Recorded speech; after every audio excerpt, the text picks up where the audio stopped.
In this day and age, everyone has an opinion when it comes to sports, be it on social media or spectators from the stands. In basketball, things can always boil over as players are in such close proximity to the fans. From Russell's rant to Durant's Twitter spats, we take a look at when NBA players responded to fans.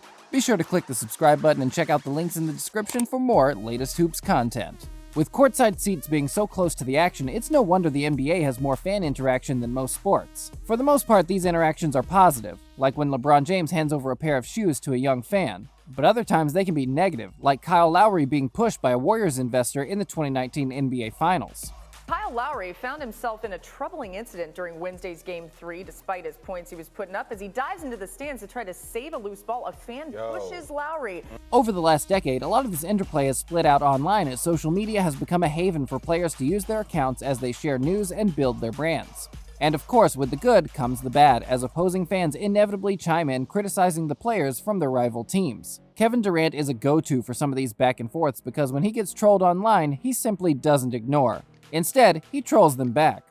When KD first won a ring with the Golden State Warriors in 2017, some angry fans came knocking, and after an unbelievable finals performance gaining him the finals MVP, Durant had no problem responding to those who tried to call him out for joining a super team. One fan claimed, "Why do you like the easy way out? Why not work hard like Kobe and other legends?" KD immediately clapped back with, "But you wasn't with me shooting in the gym though, so how do you know my work habits?" Another fan hit out with, "Not snakes like yourself. I'd hope to surround myself with more of a Westbrook type of person." And KD came back hard with, "So do you have any friends? Twitter followers don't count, okay?" Since Durant seems to respond on a regular basis, fans have consistently tried to spark a reaction from KD, who likes to keep things interesting. One fan even stated that LeBron would never do that, when referencing joining a team with the stature of the Golden State Warriors. And KD simply responded, "Yes he did, with Wade, who was a monster himself." Followed by, "We have no enemies, lol. The media created all that BS." This shows KD almost breaking the fourth wall of sports and entertainment, allowing the fans to peer into the other side of the looking glass as he peels back the smokescreen by being open and honest in responding to fans. When asked in an interview why he reacts, he said, "I enjoy the banter and the conversation around the game and who I am. I'll talk to anybody if it's a cool conversation. I get a kick out of telling somebody the truth, especially if it's about me. That shit is fun, seeing how people respond." Suddenly, fans realize that competition is competition, and being personal is being personal. It's separate, but KD equally has no problem getting up close and personal if a fan trash talks him throughout a game. In November 2018, Kevin Durant was fined $25,000 for walking over to a fan and saying, reacting to the incident on a podcast, he argued that grown men can't go to a game and heckle grown men, which, to be honest, seems fair enough. Yes, he is supposed to be a role model, and yes, he is supposed to be held to a high standard as a player, but that doesn't mean he has to take verbal insults from the sidelines. KD is happy to respond to celebrity fans, too. After a loss to the Toronto Raptors, Drake interrupted an interview Durant was having post-match on the sideline. The commentator asked Kevin what he thought the trash talk was like between him and Drake. I don't give a damn about no damn Drake night. These celebrity fan and player beefs date back to even the Jordan era. One of the most famous celebrity player beefs was when the five-time All-Star Reggie Miller and Hollywood film director Spike Lee sparred as they shouted at each other on court of the Eastern Conference Finals in 1994. Courtside, Spike Lee thought by taunting Miller it might put him off and help his beloved New York Knicks pass Reggie's Indiana Pacers in Game 5. Instead, Reggie dropped 25 points in the fourth quarter with some unbelievable three-pointers, and responded to Lee by running down the court with his hands wrapped around his throat as if to say the Knicks were going to choke. This feud continued over the next few years as the Knicks met the Pacers several times in the playoffs, for the most part getting the better of Indiana, much to Spike Lee's delight. Sometimes the courtside closeness can cause chaos with the wrong fuse lit underneath. This is why they have the disclaimer on the back of the ticket. We're not responsible for injury. That could have killed somebody. So we couldn't talk about players responding to fans without speaking of the malice in the palace. Back in 2004, the Pacers were cruising to victory with less than a minute left on the clock. But a sharp foul by Ron Artest on Ben Wallace caused a small commotion as Wallace pushed Artest and a fight broke out. As teams were separated and calmer heads prevailed, Artest lay down on the scores table ironically while things cooled down. What came next is arguably one of the most controversial and well-known players and fans interaction in NBA history. As Ron Artest was laying down, a fan threw a drink from the stands, sparking an altercation for the ages as Artest stormed the seats in search of the fan.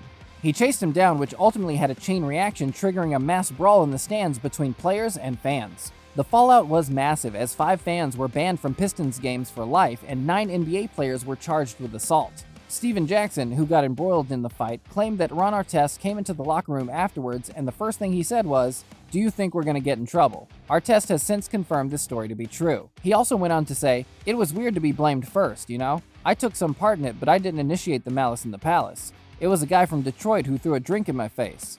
What's even more unusual is that Artest went on to say that he and the fan are cool now, and they developed a relationship over the years talking back and forth.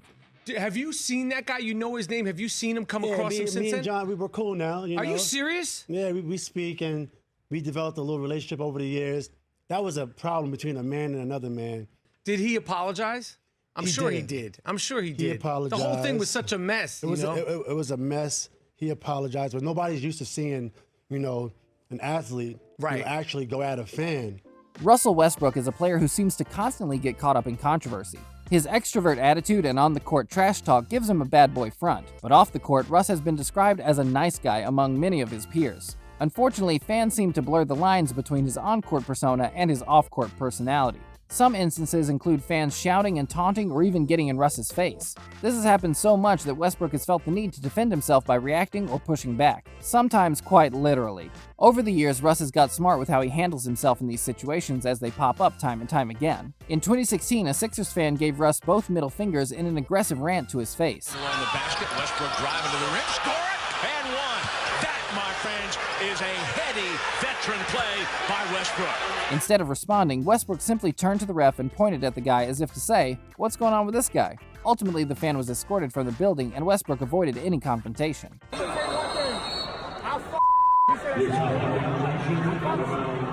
promise you, you are playing. I swear to God. I swear to God. You and your wife. No,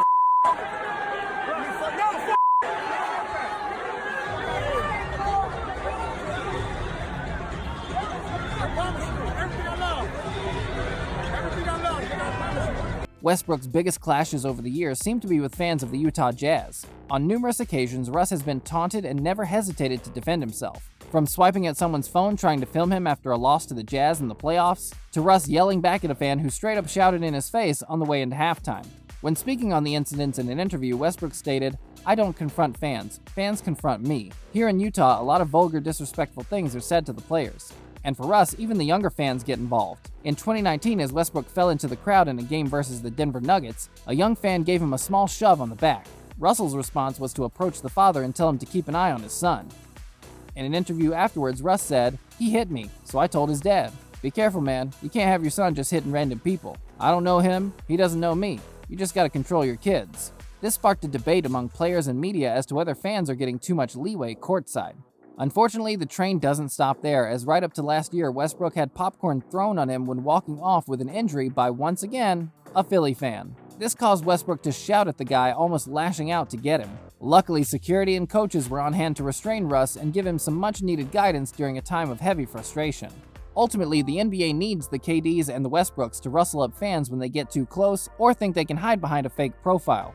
For the most part, these interactions are harmless. But just like the malice in the palace, they can always get out of control. With supporters so close, there's no question courtside banter will continue for many years to come, which is fine as long as no one crosses the line. And we're always just ticking down the days until the next time that line will be crossed. Which NBA player and fan interaction do you recall the most?